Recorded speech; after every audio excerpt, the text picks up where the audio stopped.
Hello everyone and welcome to Medico Dynamic. आज के इस वीडियो में अपन रेस्पिरेटरी सिस्टम की एक और डिजीज़ पढ़ने वाले हैं जिसको बोलते हैं ब्रोंकाइटिस। तो इस वीडियो में मैं जो भी पढ़ाने वाला हूँ उसके नोट्स आपको डिस्क्रिप्शन में मिल जाएंगे। तो अब बिना टाइम वेस्ट करे अपन अपनी वीडियो पे चलते हैं। तो अपन सबसे पहले ब्रोंकाइटिस का इंट्रोडक्शन पढ़ेंगे। तो ब्रोंकाइटिस जो है वो एक लैटिन वर्ड से डराई हुआ है, ब्रोंकिया एंड आइटिस। ब्रोंकिया मतलब होता है ब्रोंकियल ट्यूब्स, और आइटिस जहाँ भी आएगा उसका मतलब होता है इन्फ्लामेशन।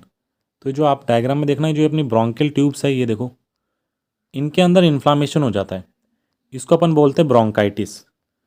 और वही अपन ने नीचे लिखा हुआ है bronchitis is an inflammation of air passages. मतलब जो एयर पैसेज होता है उसके अंदर इन्फ्लामेशन हो जाता है। It either be of short duration, मतलब ये कम टाइम के लिए भी हो सकता है जिसको अपन एक्यूट बोलेंगे, और हैव ए लॉन्ग ड्यूरेशन, मतलब लंबे टाइम के लिए भी हो सकता है जिसको अपन बोलेंगे क्रॉनिक। अब अपन नेक्स्ट देखेंगे ब्रोंकाइटिस की डेफिनेशन। तो ब्रोंकाइटिस की डेफिनेशन कुछ ऐसी है, bronchitis is an inflammation of lining of bronchial tubes which cause swelling of lining, narrowing of tubes and promoting secretion of inflammatory fluids। देखो इसका मतलब समझना, ब्रोंकाइटिस क्या है, ब्रोंकियल ट्यूब्स जो है उसका इन्फ्लामेशन जो कि क्या करेगा, स्वेलिंग ऑफ लाइनिंग, मतलब लाइनिंग में स्वेलिंग कर देगा, नैरोइंग ऑफ ट्यूब्स, मतलब ट्यूब्स जो हो गए उसको नैरो कर देगा, उसका साइज कम कर देगा, and promoting secretion of inflammatory fluid, मतलब जो इन्फ्लामेटरी फ्लूइड होगा उसका सिक्रीशन बढ़ा देगा। यही चीज़ आप डायग्राम में देखना, ये देखो नॉर्मल था, उसकी लाइनिंग नॉर्मल थी, मगर जब ब्रोंकाइटिस होगा तो उसके अंदर इन्फ्लामेशन हो जाएगा। ये देखो ये इन्फ्लाम्ड हो गई, अपनी जो लाइनिंग थी वो इन्फ्लाम्ड हो गई। सेकंड क्या था, नैरोइंग ऑफ ट्यूब्स, मतलब जो ट्यूब है देखो उसका पहला ल्यूमन का साइज इतना था, मगर इसका साइज कम हो जाता है, देखो कितना कम रह गया।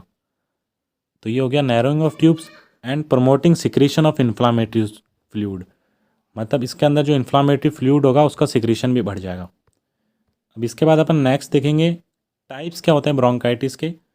तो ब्रोंकाइटिस नॉर्मली दो टाइप में डिवाइड होता है, acute bronchitis and chronic bronchitis.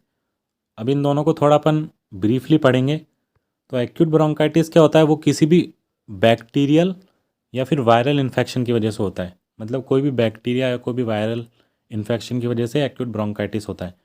इसका ड्यूरेशन क्या हो जाता है, वो होता है शॉर्ट, मतलब वो कुछ दिन से लेकर 10 दिन तक रहेगा, and it can be cured, मतलब ये वापस ठीक हो सकता है। वहीं पे अगर अपन क्रॉनिक ब्रोंकाइटिस को देखें तो it is due to serious lung disease, किसी भी सीरियस लंग डिजीज़ की वजह से होएगा। इसका जो ड्यूरेशन होगा वो भी लॉन्ग होगा, जिसमें अपन ने लिखा हुआ है कि 3 मंथ अ ईयर, मतलब साल में 3 महीने तक, या फिर 2 ईयर इन अ रो, मतलब 2 साल लगातार, तो इसका लॉन्ग ड्यूरेशन होगा। And it can not be cured, इस लाइन को ध्यान से देखना, it can not be cured मतलब ये ठीक नहीं हो सकता। हाँ, अपन इसके ट्रीटमेंट देकर इसके जो सिम्टम होंगे उसको कम कर सकते हैं, उसको मैनेज कर सकते हैं, मगर ये ठीक नहीं होगा। तो ये थे जो अपने ब्रोंकाइटिस के टाइप्स थे। अब इसके बाद अपन देखें इटियोलॉजी एंड रिस्क फैक्टर, मतलब क्या क्या कॉजेज़ होते हैं, किस किस वजह से अपन को ब्रोंकाइटिस हो सकता है। तो सबसे पहला जो कॉज है वो है स्मोकिंग। सेकंड हो गया कोई भी वायरस, जिसमें आएगा influenza A and influenza B.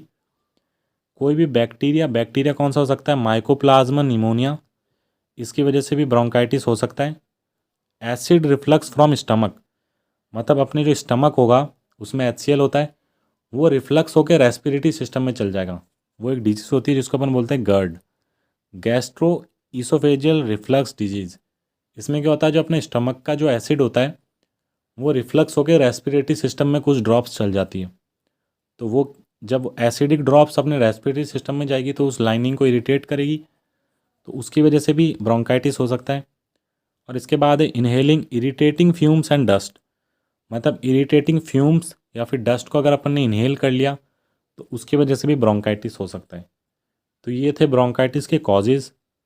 अब इसके बाद अपन चलते हैं पैथोफिजियोलॉजी में, मतलब ब्रोंकाइटिस होता कैसे है। तो देखो इसको समझना, तो सबसे पहले ड्यू टू एनी कॉज, मतलब किसी भी कॉज की वजह से, स्मोकिंग हो सकता है, बैक्टीरिया हो सकता है, या कोई वायरस हो सकता है, वो जब जाएगा रेस्पिरेटरी सिस्टम में तो वो क्या करेगा, इन्फ्लामेशन करेगा ब्रोंकस में, मतलब ब्रोंकस का इन्फ्लामेशन होगा, और उस इन्फ्लामेशन की वजह से म्यूकस का एक्सेस प्रोडक्शन होगा।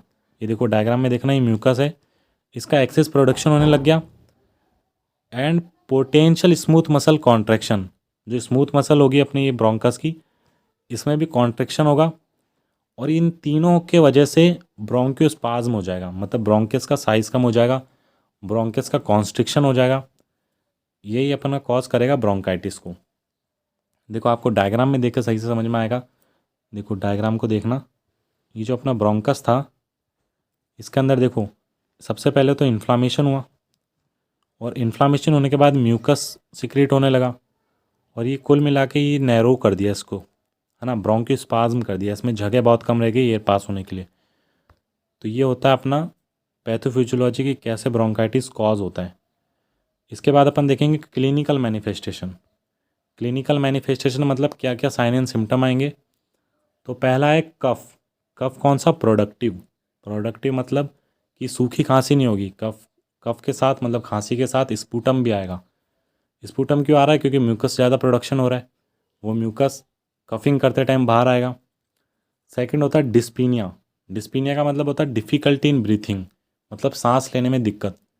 ये क्यों होगा? क्योंकि अपने ब्रोंकाइटिस हो चुका है, नैरो हो चुकी है ब्रोंकस, उसमें एयर पास होने के लिए जगह कम है, तो उसकी वजह से अपन को क्या होगा? डिफ़िकल्टी इन ब्रीथिंग, जिसको बोलते हैं डिस्पीनिया।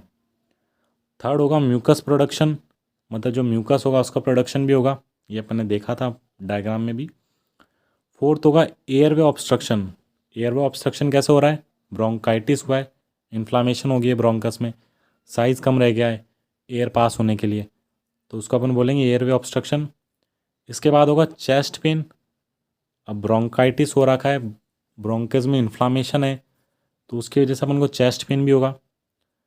इसके बाद है प्रोलॉन्ग्ड एक्सपीरेशन, मतलब जब अपन एक्सपीरेशन करेंगे, सांस बाहर निकालेंगे, वो प्रोलॉन्ग्ड होगा लंबे टाइम तक। इसके बाद एक साइन होता है फीवर, फीवर भी होगा। और लास्ट होता है साइनोसिस। साइनोसिस का मतलब क्या होता है? स्किन का डिस्कलरेशन हो जाना ब्लू में, मतलब स्किन कलर ब्लू ब्लू हो जाती है। क्यों होती है? ऑक्सीजन की कमी की वजह से। अब ब्रोंकाइटिस हो चुका है, प्रॉपर ऑक्सीजन नहीं मिल पा रहा, तो उसकी वजह से स्किन का भी डिस्कलरेशन होगा, स्किन जो होगी वो ब्लूइश हो जाएगी। तो ये सब थे अपने साइन एंड सिम्टम। इसके बाद अपन देखेंगे डायग्नोस्टिक एवोल्यूशन, मतलब क्या क्या टेस्ट करते हैं अपन ब्रोंकाइटिस के अंदर। पहला है फिजिकली एग्जामिनेशन, मतलब पेशेंट का फिजिकल एग्जामिनेशन करेंगे।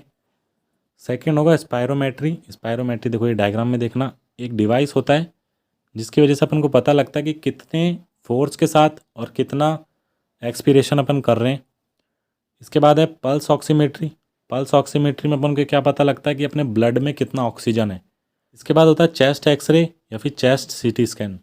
इससे अपन को क्या पता लगेगा कि ब्रोंकस में कितना ऑब्स्ट्रक्शन है, ब्रोंकस कितना कॉन्स्ट्रिक्ट हो रखा है। ये सब अपन को चेस्ट एक्सरे और चेस्ट सीटी स्कैन से पता लगेगा। सेकेंड लास्ट है स्पूटम एग्जामिनेशन।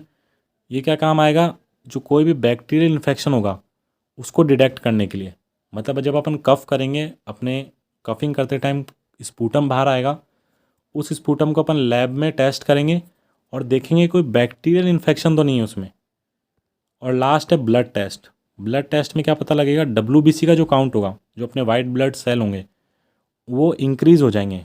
किस वजह से? इन्फ्लामेशन की वजह से। अब बॉडी में इन्फ्लामेशन हो रहा है तो WBC का काउंट बढ़ेगा, तो जो ब्लड टेस्ट होगा उसमें WBC का काउंट बढ़ा हुआ आएगा। तो ये सब टेस्ट करते हैं अपन ब्रोंकाइटिस में। अब इसके बाद अपन देखेंगे मैनेजमेंट, कि क्या मैनेजमेंट देते हैं ब्रोंकाइटिस में। तो पहला है ब्रोंको डायलेटर। ये क्या काम करेंगे? ब्रोंकस को वाइड करेंगे ताकि एयर अच्छे से पास हो सके ब्रोंकस के बीच में से। सेकंड होगा गुड हाइड्रेशन। गुड हाइड्रेशन क्या काम आएगा? जो अपना म्यूकस है उसको थिन करने के काम में आएगा, उसको पतला करने के काम में। थर्ड देंगे अपन कॉर्टिकोस्टेरॉइड। कॉर्टिकोस्टेरॉइड कहाँ देते हैं? जहाँ भी इन्फ्लामेशन होता है। अब अपन ने पढ़ा था ब्रोंकाइटिस हो रहा है, ब्रोंकस में इन्फ्लामेशन हो रहा है, तो कॉर्टिकोस्टेरॉइड देंगे। और लास्ट देंगे एंटीबायोटिक थेरेपी। ये क्यों देंगे? अगर किसी भी बैक्टीरिया की वजह से अगर ब्रोंकाइटिस हुआ है तो एंटीबायोटिक, मतलब बैक्टीरिया को किल करने वाली दवाइयाँ देंगे। मैनेजमेंट को अब एक बार ढंग से देख लेते हैं। सबसे पहले अपन ने दिया था ब्रोंको डायलेटर। ये क्या काम कर रहा है? यूज टू वाइडन ब्रोंकस, मतलब ब्रोंकस को वाइड करने के लिए। एंड रिड्यूस एयरवे ऑब्स्ट्रक्शन, मतलब एयर में जो रुकावट हो रखी है उसको कम करने के लिए। इसका एग्जाम्पल है साल्बुटामॉल एंड फॉर्मेट्रोल। ये दोनों ड्रग देंगे अपन ब्रोंकोडायलेटर की तरह। सेकंड है गुड हाइड्रेशन। गुड हाइड्रेशन में क्या अपन फ्लूइड ज़्यादा देंगे अपन पेशेंट को, जिसकी वजह से क्या होगा? जो उसका म्यूकस होगा वो थिन हो जाएगा। थिन मतलब पतला हो जाएगा। और जो एयरवे रुकावट हो रही थी एयरवे में वो कम हो जाएगी। थर्ड अपन देंगे कॉर्टिकोस्टेरॉइड। कॉर्टिकोस्टेरॉइड किस लिए देंगे? इन्फ्लामेशन को रिड्यूस करने के लिए, मतलब जो इन्फ्लामेशन है उसको कम करने के लिए। इसका एग्जाम्पल है प्रेडनिसोलोन एंड मिथाइल प्रेडनिसोलोन। ये दोनों ड्रग देंगे अपन एज ए कॉर्टिकोस्टेरॉइड। लास्ट अपन देने वाले हैं एंटीबायोटिक थेरेपी। ये क्या करेगी? बैक्टीरियल इन्फेक्शन को कम करेगी। तो ये था अपना मैनेजमेंट ब्रोंकाइटिस का। यहीं तक ही था ब्रोंकाइटिस का वीडियो। अगर वीडियो पसंद आया तो चैनल को सब्सक्राइब कर देना, एक लाइक कर देना। हम मिलेंगे एक और नेक्स्ट वीडियो के साथ।